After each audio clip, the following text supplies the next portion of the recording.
Assalamualaikum warahmatullahi wabarakatuh. Halo semuanya, anak-anak SMP dan SMA. Nah, ini adalah pertemuan terakhir pembelajaran kita di level 25 timeline Sumpah Pemuda, yaitu kita masuk ke tahap comparative study sama reflection journal. Oke, kemarin kita sudah menyelesaikan hook activity, stimulus, timeline project, sama role play ya. Sekarang kita masuk ke comparative study atau kita bandingkan. Di sini membandingkan Sumpah Pemuda dengan gerakan pemuda di negara lain. Terus ada reflection journal, kita merefleksikan tentang apa peran pemuda zaman sekarang yang bisa meniru semangat Sumpah Pemuda. Seperti itu. Oke, Kameli akan menjelaskan bagaimana belajar di poin-poin ini.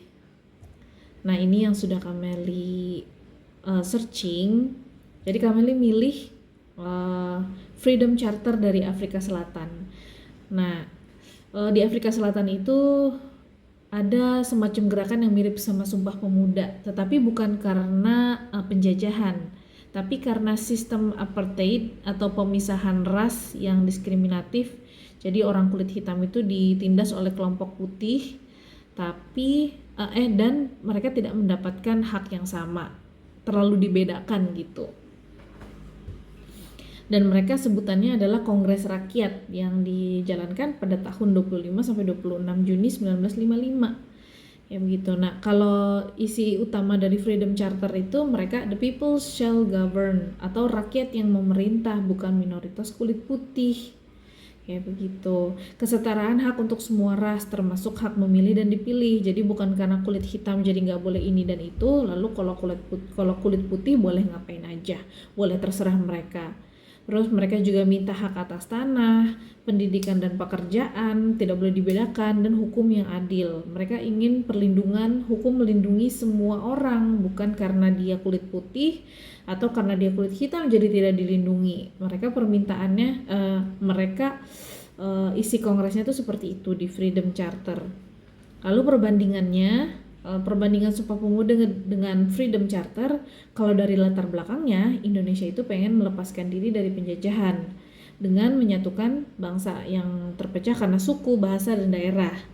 Terus kalau di Afrika Selatan, kalau mereka ingin melepaskan diri dari sistem apartheid tadi, yang pemisahan ras itu, penindasan orang kulit hitam atau orang kulit putih. Latar belakangnya seperti itu. Kalau dari isi pokoknya, kalau Indonesia itu tentang janji kita untuk bersatu, kalau Afrika untuk rakyat yang memerintah dan stop diskriminasi. Hasil dan dampaknya, kalau Sumpah Pemuda jadi cikal bakal terbentuknya negara Indonesia, makanya kita selalu sebut Sumpah Pemuda itu embrionya negara Indonesia ya, atau cikal bakal kejadian bangsa Indonesia yang tadinya Hindia Belanda, dan secara geografis juga berbeda. Kemudian kalau untuk Afrika Selatan, dampaknya atau hasil dari Kongres Freedom Charternya mereka menjadi dasar konstitusi. Terus ada satu hal yang Kameli temukan unik, Kameli juga searching di negara yang lain kayak negara Britain, terus negara Jepang. Itu Kameli cari apakah mereka juga pernah punya pergerakan pemuda seperti ini.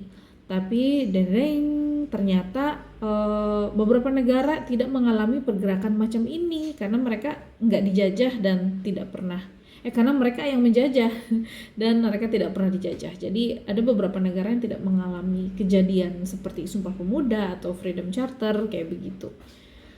Oke, kemudian reflection journal yang terakhir, kalau dari Kameli ngambil contoh menurutku peran pemuda di zaman sekarang yang meniru semangat Sumpah Pemuda adalah mereka yang berkarya dan berdampak banyak untuk kebaikan banyak orang. Kalau menurut aku, semangat Sumpah Pemuda itu adalah semangat bersatu yang berdampak untuk banyak orang. Seperti kami lihat dari link ID ya, kebetulan kita juga lagi belajar ini di semester ini di kelas Lifebook, aspek karir. Pendirinya namanya Agus Leo Halim, dia yang menciptakan link ID, dia membuat orang-orang di seluruh Indonesia bisa jual karyanya dengan mudah dari rumah, dari tempat tinggal mereka, dari manapun mereka bisa jual. Tidak perlu stok barang karena bentuknya digital. Kalau misalnya mau jual digital, dan semua orang bisa dapat pemasukan. Ada yang pemasukannya sampai miliaran, ada yang pemasukannya sampai jutaan. Bahkan ibu rumah tangga yang tadinya hanya sebagai ibu rumah tangga dan bukan wanita karir juga bisa punya pemasukan yang membuat keluarganya juga jadi sejahtera melalui link ini. Nah, ini semangat yang luar biasa. Agus Leo Halim menyatukan semua rakyat Indonesia untuk bisa mandiri finansial dan bisa bekerja dari manapun dengan skill yang kita punya. Tidak perlu terlalu banyak modal, kita bisa modal dari HP dan pulsa. Lalu kreativitas kita tentunya gitu. Terus kami juga terinspirasi dari semangatnya Timothy Ronald. Dia membangun sebuah Ronald Foundation atau organisasi filantropi. Filantropi itu maksudnya orang membuat sesuatu untuk orang lain tanpa dibayar, karena uangnya udah berlebih, udah terlalu banyak. Timothy Ronald ini adalah investor muda dan influencer keuangan asal Indonesia. Kalian pasti pada kenal kan, meskipun bahasanya agak-agak gimana gitu ya, agak keras, agak kasar, tapi dia mengatakan hal yang benar. Hal yang benar kita ikuti, hal yang tidak benar jangan kita hujat, dan tidak perlu diikuti gitu. Jadi kita nggak perlu ya saling menjatuhkan hanya karena suatu kata atau bagaimana, kayak begitu. Terus dia bercita-cita untuk membangun 1000 sekolah di seluruh Indonesia sebagai bagian dari misinya untuk memperluas akses dan kualitas pendidikan.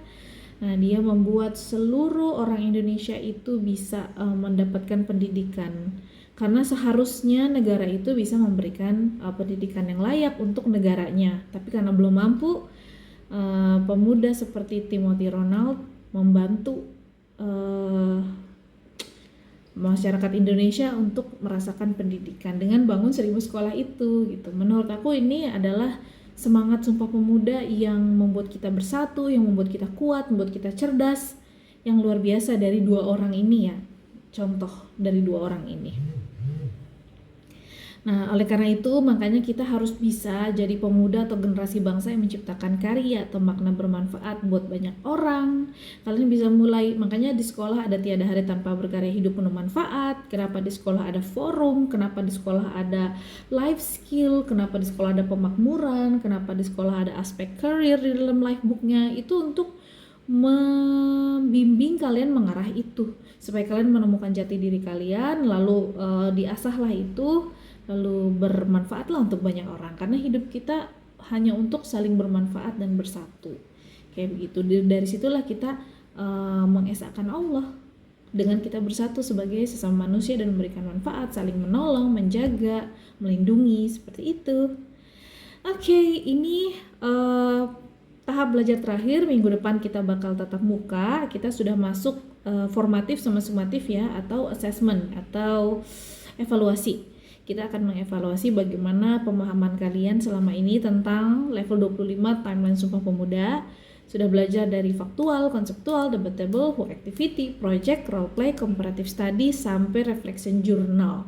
Oke, see you on next week, dan semoga pembelajaran kalian minggu ini di comparative study atau reflection journal itu menyenangkan. Kalian dapat wawasan baru, dapat semangat baru, dapat prinsip baru, dan kalian semakin kuat karakternya untuk jadi orang-orang yang baik dan bermanfaat.